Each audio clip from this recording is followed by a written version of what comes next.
Então, vamos falar quem são os verdadeiros loucos. Embora tenhamos que viver nesse mundo, mas sabemos que, de certa forma, não há mais lugar para o povo de Deus. A própria Bíblia diz que se Deus não tivesse abreviado aqueles dias, ninguém suportaria a grande pressão, a grande tentação que passaria. Estamos vendo chegar esses dias onde não há mais lugar para a igreja. Em um mundo de licenciosidade, digo melhor, um mundo de facilidade, os que são fiéis a Deus estão sofrendo muito, tendo a questão do zelo, do cuidado. E nesse meio tempo, o mundo dos pecadores cria situações para constranger os crentes, para deixar eles aí na saia justa. E quando os ímpios, os pecadores, ou os incrédulos, se queira assim falar, eles não encontram essa oportunidade para deixar a igreja em maus lençóis, deixar a igreja envergonhada, se bem que a igreja do Senhor ela nunca será envergonhada, mas os ímpios, na cabeça medíocre deles, os religiosos, acham que deram um checkmate na igreja. E quando eles não conseguem encontrar motivos à igreja, então vem logo a questão da rotulação. Os crentes são rotulados de fanáticos, de alienados, de ultrapassados, de doidos, né? Os doidinhos. Eu tenho um doidinho aqui, um doidinho, mas é logo pejorativo, que é para intimidar, para o crente ficar calado, eu não vou fazer isso não, porque estão me chamando de doidinho, de doidinha. Quando na realidade nós iremos falar quem são esses loucos, porque eles estão inventando qualquer coisa para querer calar a igreja do Senhor. Qual é impossível? É impossível calar os verdadeiros pastores evangélicos, os missionários, e cada crente que tem um chamado diretivo a anunciar o evangelho. É impossível, não tem como calar a boca desse povo. Vamos ver quem são os loucos. 1 Coríntios, capítulo 1, e o versículo 18, e vamos ler depois o 1, 25. Vamos intercalar para a leitura não ficar extensa e de difícil compreensão. Nós procuramos facilitar ao máximo essa questão das nossas homiléticas, das nossas pregações, para que as pessoas entendam o evangelho sem enrolar, um evangelho sem mentira. Então, 1 Coríntios, capítulo 1, versículo 18, traz o seguinte: porque a palavra de Deus é loucura para os que perecem, mas nós que somos salvos, é o poder de Deus. Então, a Bíblia já dá aí uma grande resposta. O poder de Deus, a palavra de Deus, é loucura para os que perecem, né? No pecado, na prostituição, na idolatria, no feitiçismo, e etc, etc. Em 1 Coríntios, no mesmo capítulo 1 e o 25, traz o seguinte: agora Deus, em defesa dos crentes, nós temos uma disciplina chamada exegese, que é a defesa da fé. Os exegetas são aqueles que trabalham com comportamento humano, com defesa da fé, com questões psicológicas, aqueles que trabalham com heresiologia, demonologia, assim sucessivamente. Então Deus, que nunca precisou de defesa, pelo contrário, Ele é que nos defende. Aí os homens aí inventaram a exegética para defender a fé. Mas é bem intencionado, é válido. Nesse caso é válido. Mas Deus diz o seguinte, 1 Coríntios 1, 25. Porque a loucura de Deus, olha, Deus colocou isso agora no lugar de louco. A loucura de Deus é mais sábia do que os homens. E as fraquezas de Deus é mais forte do que os homens. Então Deus aqui usa uma linguagem antropológica, uma linguagem humana, e teologicamente chama-se teofania, e coloca-se no lugar do homem, mostrando a sua soberania, dizendo: a minha loucura, a minha doidice, vou interpretar o versículo, é mais sábia do que o homem. O homem mais inteligente que houve, que haverá, como Salomão e outros, perto de Deus, a loucura de Deus, que ele não tem loucura, é apenas uma figura de linguagem. A sabedoria de Deus é tamanha. E a fraqueza do mesmo Deus é tamanha também. Então, nós vemos o quanto Deus tem mostrado a realidade, tem mostrado o caos que o mundo se encontra. E as pessoas estão querendo estar expostas às suas sujeiras espirituais, estão querendo mostrar, o homem tem que esconder. Geralmente existe aquela questão de passar para o outro. Ele cria essas questões, chamado fanático de doidinha, aqui tem um doidinho, ali tem um doidinha. E se a gente for olhar esses doidinhos, essas doidinhas que nós temos aqui, em Alagoa Nova, no Brasil e no mundo, são eles que defendem a fé, são eles que defendem a corrupção, são eles que defendem a criança do pedófilo, são eles que defendem o direito do cidadão, isso em cima da palavra de Deus. Então isso acontece porque o sistema que rege a humanidade hoje é um sistema corruptor, ou um sistema corrupto, se quiser, de uma maneira mais aberta. O sistema que rege a humanidade é um sistema corrupto, como já disse, onde existe a troca de favor, onde existem as facilidades, onde existe aquele jeitinho brasileiro. Mas com Deus a coisa não funciona assim. Com Deus, nós vemos que a própria Bíblia diz: justiça e juízo são a base do seu trono. Então Deus jamais vai tratar de um caso com injustiça, jamais vai tratar de um caso passando panos quentes de forma alguma. Deus não tem o culpado por inocente, nem tem o inocente por culpado. Ele classifica: você é culpado, você é inocente. Quanto aos que são culpados de todos esse disparate que está aí de pecado, de depravação da humanidade, ele dá um jeito, aceita Jesus, muda de vida, pede perdão a Deus. A própria Bíblia diz na primeira epístola de João, capítulo 12, o versículo 1, filhinhos, não pequeis, mas se pecar, tendo fiel advogado para com Deus, Jesus Cristo justo. Então observe que ele não faz acepção de pessoa, ele não leva em conta o tempo de ignorância, de pecado, simplesmente ele quer perdoar. Agora não adianta chegar aí baldeando, querendo gerar valores que não existem para mostrar que é sábio, que é inteligente, que está acima de tudo, porque as pessoas que estão no poder hoje, eu falo a nível de Brasil e de mundo, as pessoas que lideram as nações, os estados, as cidades, as pessoas que regem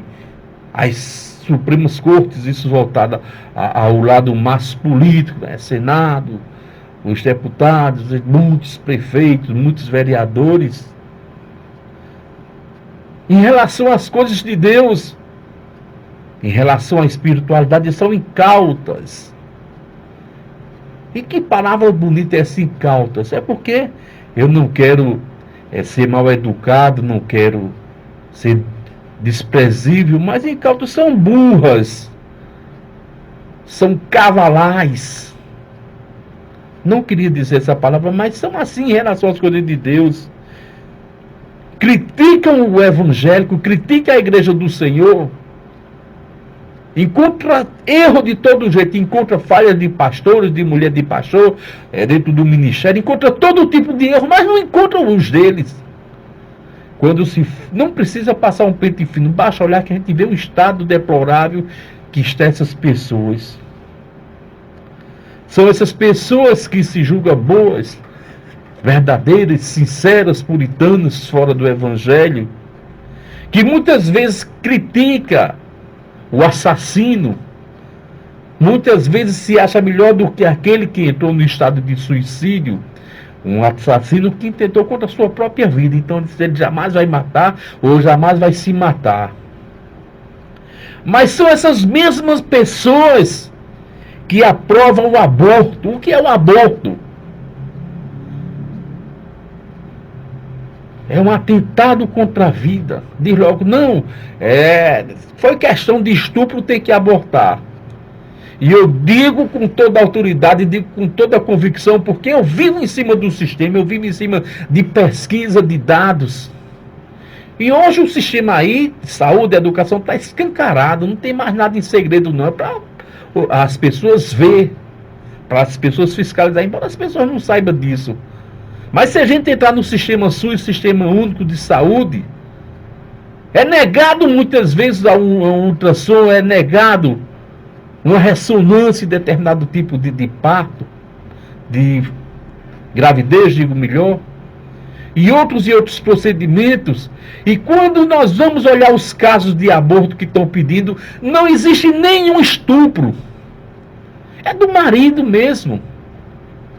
Questão que não querem ter filho, questão que não querem fazer isso porque a gravidez da adolescência, a gravidez disso, e porque engravidou. Então agora arque com a responsabilidade. Então criticam o assassino, criticam o suicida, mas são a favor de aborto, são a favor da eutanásia. O que é eutanásia? É aquela questão das pessoas que querem morrer, não querem mais viver, estão no estado terminal com câncer já se acabando e não querendo mais viver, pedem eutanásia e a família aprova. Isso é um assassinato. Porque uma pessoa no estado terminal, um estado avançado de câncer, uma doença degenerativa, não é interessante para o Sistema Único de Saúde, é despesa. Despesa de médico, despesa de antibiótico, despesa de oxigênio. Lógico que eles vão querer que assine a sentença de morte. Então são pessoas sem corações, são pessoas sem amor, são pessoas frias diante de Deus. Eles dão-se o luxo de querer ser certo, de querer combater o que eles fazem, quando estão na prática degenerada do pecado, e ainda tem a ousadia de dizer, aquele crente é louco, é doidinho, a doidinha. Eu digo uma coisa, para você que entrou por esse caminho, porque esse programa aqui, ele é gravado, está sendo retransmitido em 2 linhas hoje, na internet, é uma live, está sendo retransmitido também na Rádio Missão América, também aqui na Pirauá FM. missãoamerica.com.br, missãoamerica.com, radiopirauá.com.br, está tudo retransmitindo, também está no nosso canal, no Facebook, Pastor Robson, Facebook/Pastor Robson Colasso de Lucena, está aí exposto. Então as pessoas têm acompanhado, têm visto, às vezes por curiosidade, por crítica. Mas eu tenho uma coisa a dizer hoje, vai te catar, vai te converter, vai aceitar Jesus, vai ver a tua loucura. Porque uma pessoa sem Cristo, essa pessoa é louca. Olha, o significado de louco é tão interessante, é tão simples. Visão distorcida da realidade. O louco tem a visão distorcida da realidade. Atua achando que o certo é errado e que o errado é certo. Então qual a maior visão distorcida da realidade? É o homem achar que é eterno.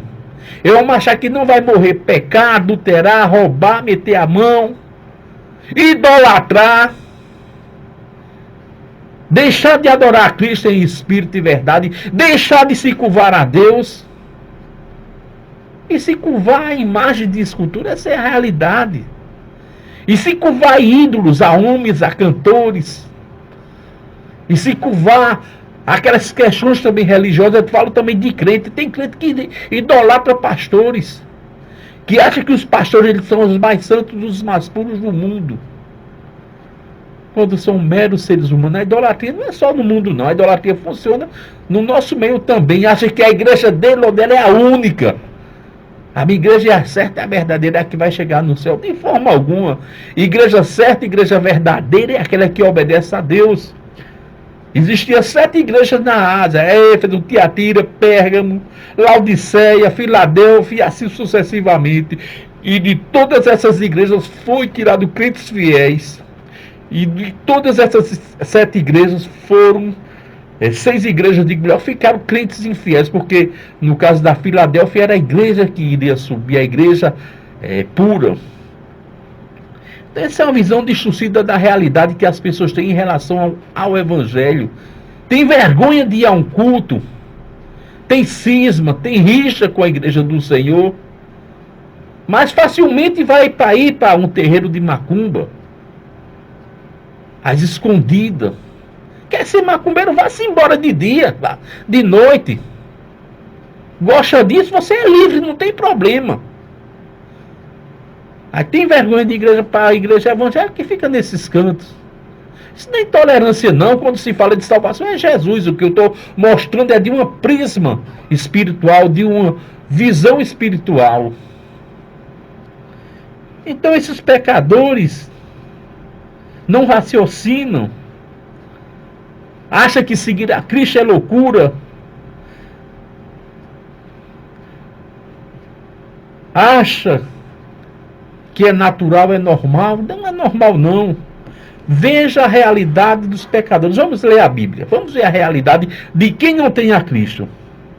Romanos 1, 22, 23. Diz o seguinte: dizendo-se ser sábios, tornaram-se loucos, pois trocaram a glória de Deus imortal em imagens feitas segundo a semelhança do homem mortal, bem como de pássaros, de quadrúpedes e de répteis.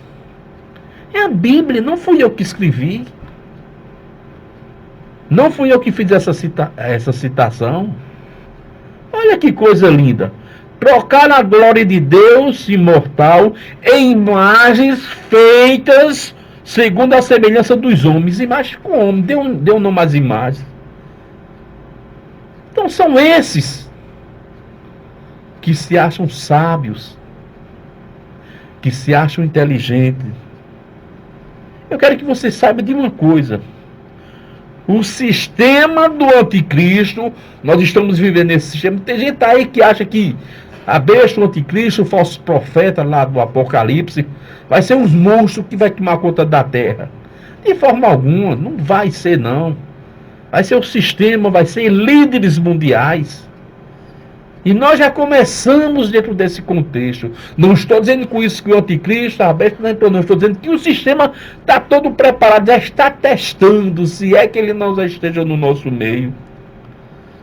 O sistema do anticristo não quer que você pense. De forma alguma, o anticristo não quer que você pense. Os políticos, que é um braço estendido do anticristo, não quer que você raciocine. Pensar uma coisa, raciocinar é outra, viu? Você pensa é uma coisa natural, raciocinar você vai começar a calcular, vai começar a fazer as diretrizes, rever os conceitos. Então o sistema político não quer que você raciocine. Se você raciocinar, eles vão lhe expulsar de lá. Vão lhe chamar de oposição, vão lhe chamar de doidinho. E as falsas religiões, a Lagoa Nova está tomada. Eu vi um cidadão de meu amigo Carlinho.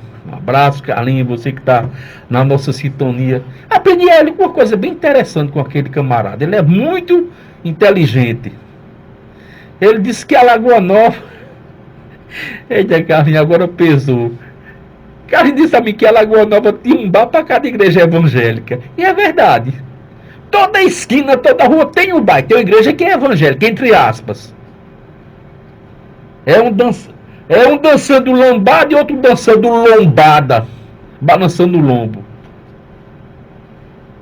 Toda a rua de Alagoa Nova agora tem um bar e tem uma igreja que se diz evangélica. No bar se dança lambada.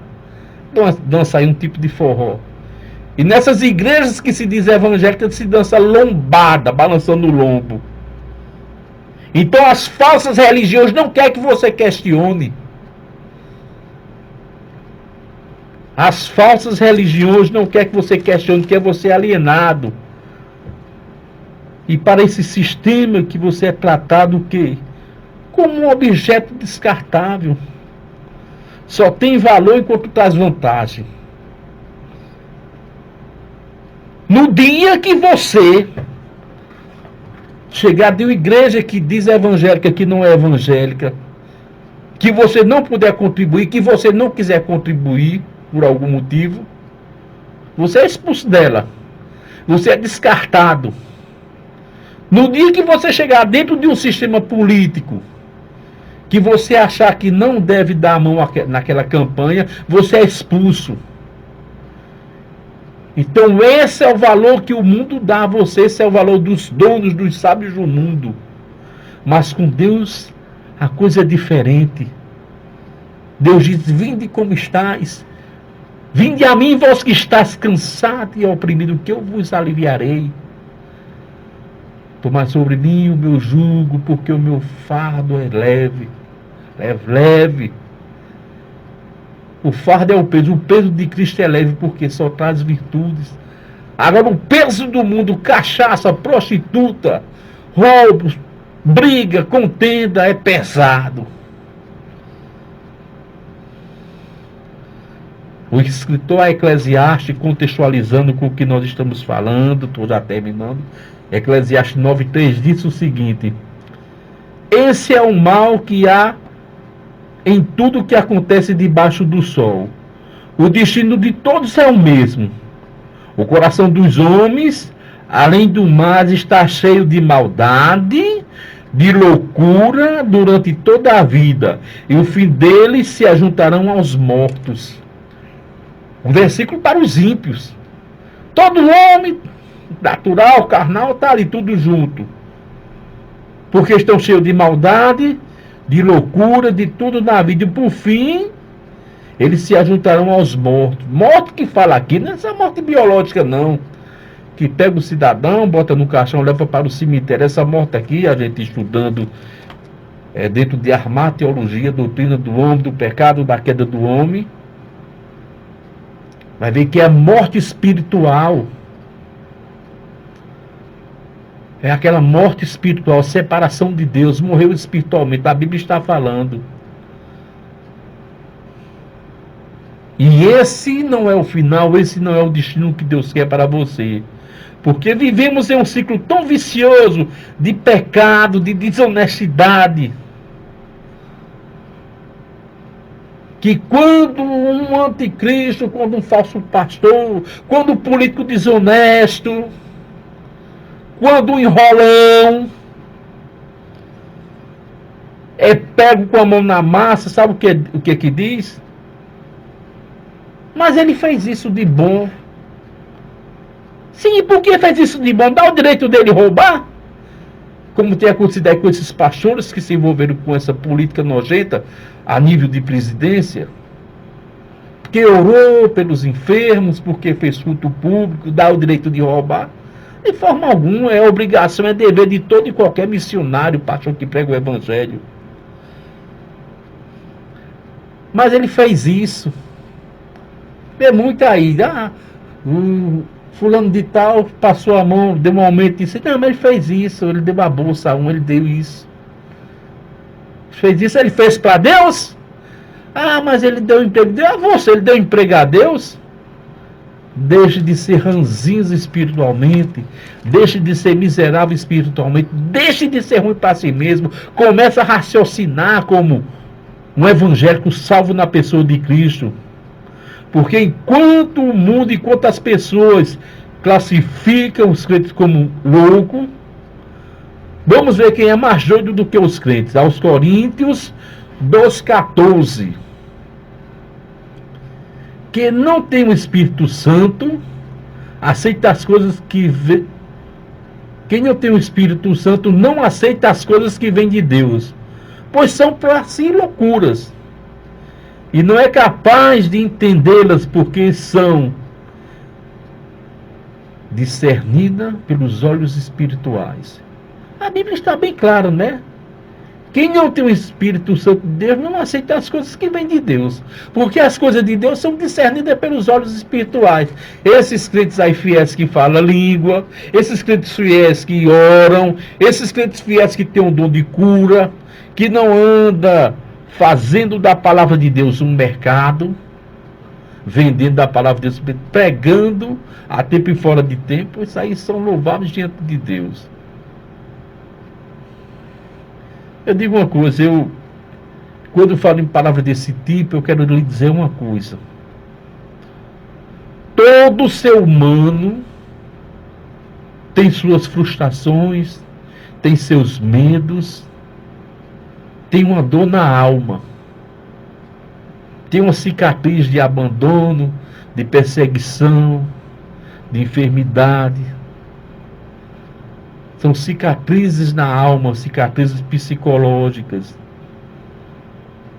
Nem psicólogo, nem pastor, nem terapeuta, nem psicanalista, nem coach, né? Aqueles treinadores, incentivadores, nem coach, nem o próprio padre é capaz de fazer desaparecer essa dor da alma. Mas quando essas pessoas aceitam Jesus, e através do autoconhecimento em si mesmo, o autoconhecimento na Bíblia Sagrada, eles começam a mudar de comportamento. A dor desaparece, porque quem está fazendo a cirurgia, quem está fazendo a cicatrização é Jesus Cristo. Os homens podem até motivar, os homens podem até amenizar o impacto. Você observe, quando a gente passa por um acidente muito grande, que tem um corte grande, fica a cicatriz, aquele ali foi um corte, quebrou um membro, está lá. Do mesmo jeito que a cicatriz na alma. Mas quando Deus opera, quando Deus tira a loucura humana, aí sim, a alegria espiritual na presença de Deus. Que o Senhor vos abençoe rica e abundantemente. Fique com essa palavra de vida, essa palavra de paz.